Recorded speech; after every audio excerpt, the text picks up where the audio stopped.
आज का सत्संग डोडेजा परिवार को समर्पित है, खास तौर पे चांदनी और वाणी को, जिन्होंने एक थैंक्स गिविंग सत्संग रखा है। आप सभी संतों को जिन्होंने समागम में सब कुछ न्यौछावर कर दिया। आपकी भक्ति देख के बड़े ही, देखिए यंग जनरेशन को देखिए कितना खुश होती है, यानी वो पहले से ही समर्पित हैं।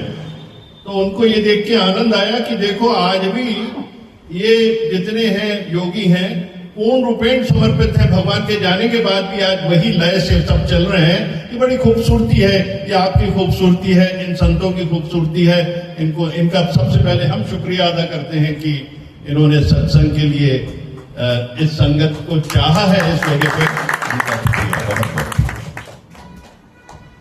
आज का दिन बड़ा खास दिन है।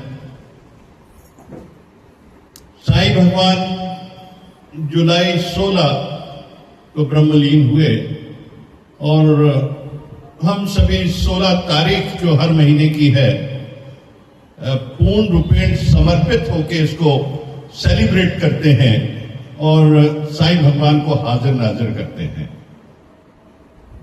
ये बहुत ही जरूरी है। जब आप ध्यान लगाते हैं गुरु का, तो ये जो 5 भूत हैं हमारे शरीर के, जो 5 तत्व हैं, ये आकाश तत्व, वायु तत्व, अग्नि तत्व, जल तत्व और ये पृथ्वी तत्व, ये 5 तत्व हैं।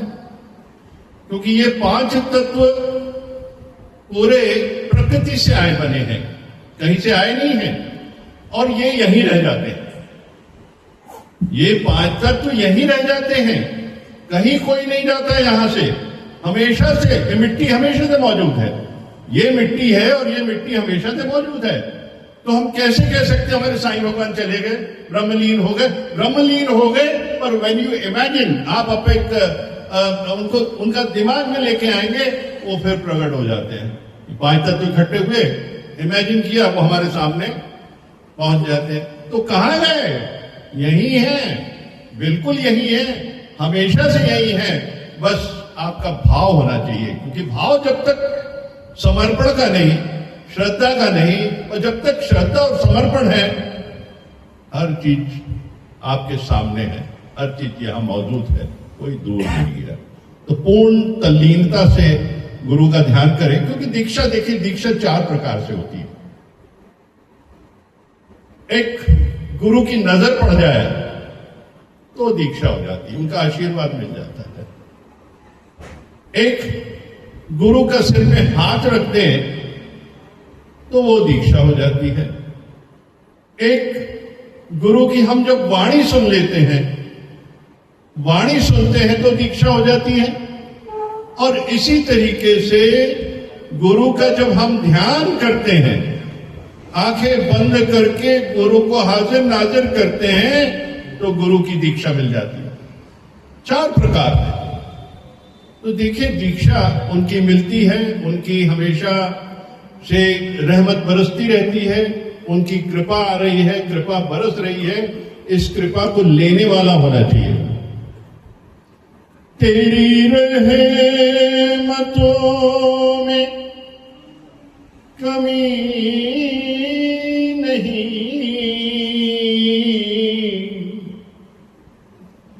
तेरी रहमतों में कमी नहीं, तेरी रहमतों में कमी नहीं। मेरी एहतियात में ढील है,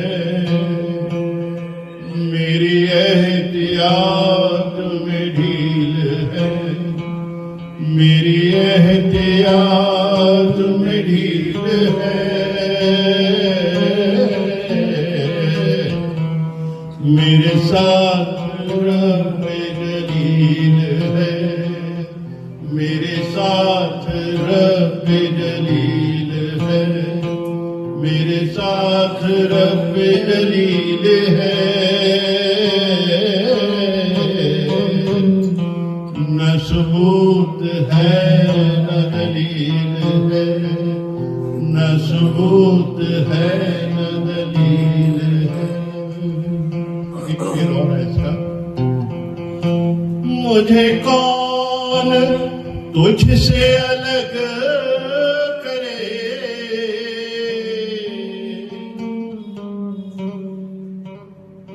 मुझे कौन तुझसे अलग करे,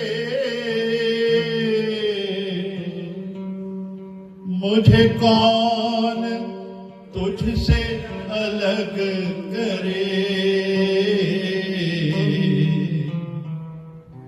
मैं अटूट प्यास तू झील है, मैं अटूट प्यास तू झील है, मैं अटूट प्यास तू झील है,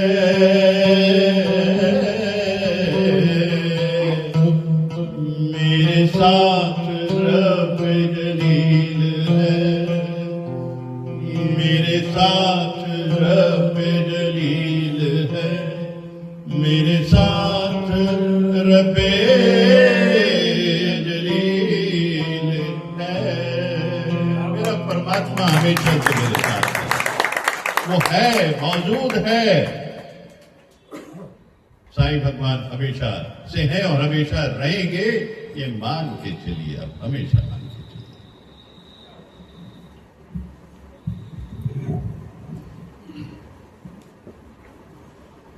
अर्जुन भगवान से पूछता है कि मनुष्य नहीं चाहता है कि मैं किसी को मारूं, किसी को गलत शब्द बोलूं, चोरी ठगी करूं। हर मनुष्य अपने को प्योर रखना चाहता है। देखिए, अर्जुन ने जब देखा युद्ध क्षेत्र में कि सगे संबंधी खड़े हैं और युद्ध की स्थिति है, वो भगवान कृष्ण के सामने बैठ गया कि मेरे तो हाथ पैर कांप रहे हैं, मेरा गांडीव गिर रहा है, मैं अपने संबंधियों को नहीं मार सकता, इन्होंने मुझे पढ़ाया, इन्होंने मुझे सिखाया, मैं कैसे तीर चलाऊं। देखो, हर आदमी प्योर, मैं तो भिक्षावृत्ति से ही जीवन व्यतीत कर लूंगा। देखिए, फिर जब भगवान कृष्ण ने उसको समझाया कि देख, तू तो निमित्त मात्र है, ये सब तो मरेंगे क्योंकि अधर्म किया है, शरीर अधर्मी शरीर है, ये अधर्म का नाश है, धर्म और अधर्म का युद्ध, मोह का नहीं, रिश्ते नातों का युद्ध नहीं है, धर्म और अधर्म का युद्ध है। तो ये तो, और तू निमित्त मात्र है, और अपने इस मन को निकाल के मेरे पास रख दे और गांडी उठा और ये अधर्मी शरीरों का नाश कर। हर आदमी प्योर है, हर आदमी प्योर रहना चाहता है, हर आदमी जैसे अर्जुन का जिस तरीके से हो, पर जो प्रारब्ध और जो इच्छाएं हैं, जो जीव की इच्छाएं होती हैं और प्रारब्ध होती है, जिससे मन बनता है, इच्छाओं से, it's bundle of thoughts, bundle of thoughts, जो इच्छाएं हैं बंडल ऑफ थॉट्स हैं। ये इच्छाएं मोहवश, भगवान यही समझा रहे हैं कि हर मनुष्य अपने को प्योर रखना चाहता, पर क्या जो उससे गलती करा देती है, क्या चीज गलती करा देती है? गुस्सा आ जाता है। श्री भगवान बोलते हैं रजोगुण से उत्पन्न ये इच्छा ही क्रोध है। रजोगुण, रजोगुण से उत्पन्न इच्छा ही क्रोध है। देखिए, मानुष जन्म मिला है, पता नहीं कितने साल तक तमोगुण रहता है, कितने जन्म तक, साल तो नहीं है, कितने जन्मों तक तमोगुण रहता है, कितने जन्मों तक रजोगुण रहता है, कितने जन्मों तक सतोगुण रहता है, उसके बाद निर्गुण निराकारी स्थिति आती है। ये तीन गुण मौजूद हैं, इसीलिए जन्म मरण है। जन्म मरण क्यों? शरीर का आना जाना क्यों है? क्योंकि ये जो गुण है, ये मोह, वासनाएं, कामना, क्रोध, लोभ, ये जितनी भी चीजें हैं सब इससे उत्पन्न होती हैं और ये फिर शरीर लेके आ जाते हैं, सारे शरीर लेके आते हैं। क्योंकि शरीर से ही कर्मों से कर्मातीत हो सकता है, क्योंकि बिना पतीले को तपाए हुए दूध गर्म नहीं होता। शरीर को तपाना पड़ता है, इसीलिए शरीर आता है। और जितने कर्म करते हैं, अगर एक जीवन में एक शरीर पूरा नहीं कर पाता तो कई शरीर आते हैं, इसलिए पॉपुलेशन बढ़ रही है। आप देखिए रोज बढ़ रहे हैं लोग, क्योंकि हमारे कोर्ट में केसेस कितने हैं, इतने केसेस हैं कि उसके लिए कितना हमारे को चाहिए, जजेस चाहिए। तो यही शरीरों का हाल है कि अपन एक शरीर से कर्मातीत होते नहीं हैं और हम किस तरीके से कर्म बनाते जाते हैं, कर्म करते जाते हैं, तो उसको भुगतने के लिए शरीर, एक शरीर से 10 शरीर बनते हैं, उनको 10 के थ्रू वो आपको भुगतना पड़ता है। तो ये मल्टीप्लाई होता है, इस तरीके से मल्टीप्लिकेशन है पॉपुलेशन का, क्योंकि कर्म तुम्हारे इतने, और ये सारे कर्म ब्रह्मांड में जाके उन सितारों में, उन ग्रहों में एकत्रित हो जाते हैं, सारे कर्म जितने भी हैं। क्योंकि यहां क्या कौन सा लेखा रखेंगे, इतने करोड़ों लोगों के जो कर्म रोज बना रहे हैं वहां एकत्रित होते हैं, और वहां से कहते हैं ये ग्रह खराब, ये ग्रह खराब, ये ग्रह खराब, ये ग्रह खराब।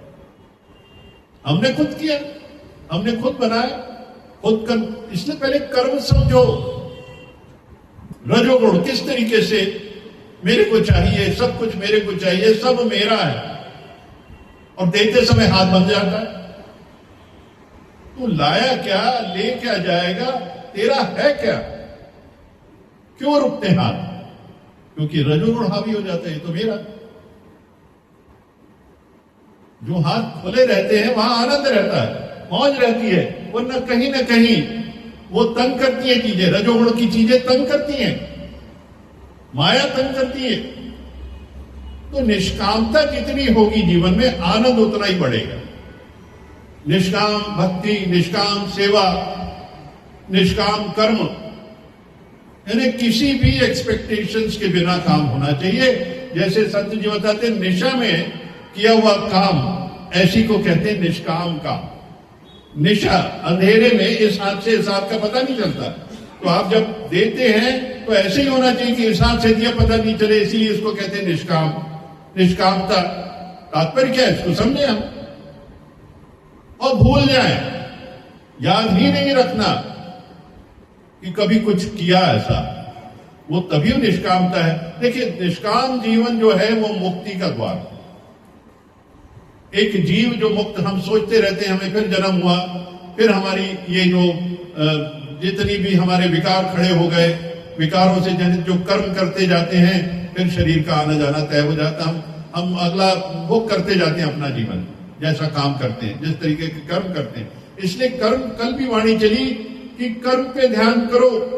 गुरु के दर पे आए हो, संत समागम पे आए हो, जब 8-10 दिन के लिए हम गुरु के दर पे जाते हैं, हरिद्वार जाते थे, कानपुर जाते थे या गुरुधाम गए, कर्म नहीं बनना चाहिए।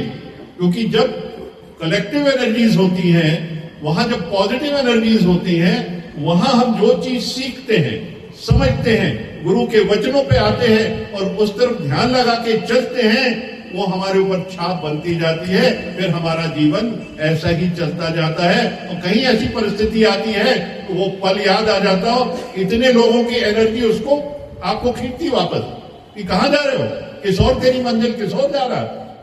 ये वहां का रूप है। इसलिए संत समागम जरूरी है, क्योंकि उसमें जब आप जाके एक बैठ के गुरु के सामने आप नतमस्तक होते हो, और गुरु से जब आपको दीक्षा मिलती है उसकी ज्ञान की, तो सबसे पहला कि कर्म ना बने। कर्म होते क्या क्या है? नित्य, नैमित्तिक, काम्य, प्रायश्चित। इन कर्मों से जीवन में कोई मुक्ति नहीं है। ये तो आपने किया, निष्काम कर्म की, ये जो आपने कर्म किए, ये तो जीवन में करने हैं।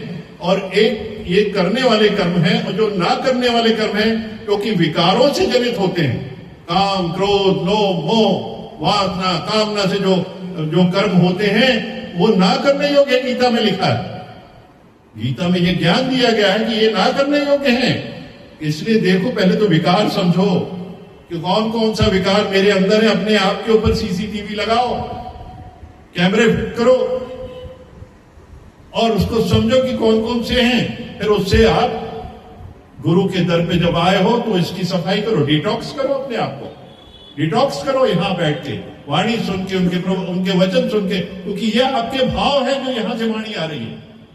आकाशवाणी है, ये पूर्ण रूपेण आकाशवाणी है, प्रवचन नहीं है, किसी के पराय वचन नहीं है। ये तो आपके भाव हैं जो ब्रह्मांड में जाके कंडेंस होके वाणी के रूप में आपके सामने आ जाते हैं। इसको समझे आप, बहुत गहराई है इनमें। गुणों को समझो, रजो तमो सतो गुण, निर्गुण निराकारी गुण। ये जब तक ग्रामर क्लियर नहीं आप कुछ नहीं कर सकते। इसलिए पहले ग्रामर को समझे। और एक काम, निष्कामता। अगर जीवन में निष्कामता है, धर्म से चलते हैं, धर्म परायण है और पंचशील का सिद्धांत अपनाते हैं, भगवान बुद्ध का पंचशील का सिद्धांत, तो वो आनंद की स्थिति बरकरार रहेगी और मुक्ति तय हो जाएगी। मुक्ति तय हो जाएगी, मुक्ति तय हो जाएगी, मुक्ति तय हो जाएगी, मुक्ति तय हो जाएगी। ओम भगवान आए हुए हैं।